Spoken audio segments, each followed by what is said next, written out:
बिस्मिल्लाहिर्रहमानिर्रहीम। शुरू करती हूँ अल्लाह ताला के पाक नाम के साथ जो बड़ा मेहरबान है, रहम फरमाने वाला है। आप सल्लल्लाहु अलैहि वसल्लम नफल नमाज घर में अदा फरमाते।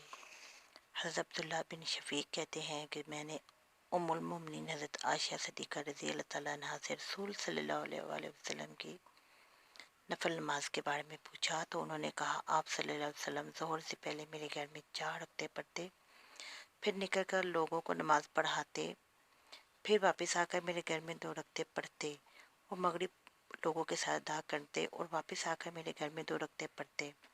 फिर आप सल्लल्लाहु अलैहि वसल्लम इन्हें इशा पढ़ाते, फिर मेरे घर में आते और 2 रकते पढ़ते और रात में आप सल्लल्लाहु अलैहि वसल्लम 9 रकते पढ़ते। इनमें वितर भी होती और रात में आप सल्लल्लाहु अलैहि वसल्लम ने कभी तो देर तक खड़े होकर नमाज पढ़ते और कभी देर तक बैठकर, और जब खड़े होकर क़िरात फरमाते तो रुकू सुजूद भी खड़े होकर करते, और जब बैठकर क़िरात करते तो रुकू सुजूद भी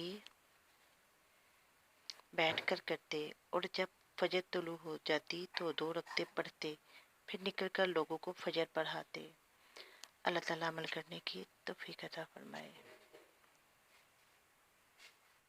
दुआ है कि अल्लाह ताला हमें हर शर और हर बीमारी से अपने हिफ्ज़ व अमान में रखे और अपने फजल व करम से हमारी झोलियों को खुशियों से भर दे। आमीन सुमा आमीन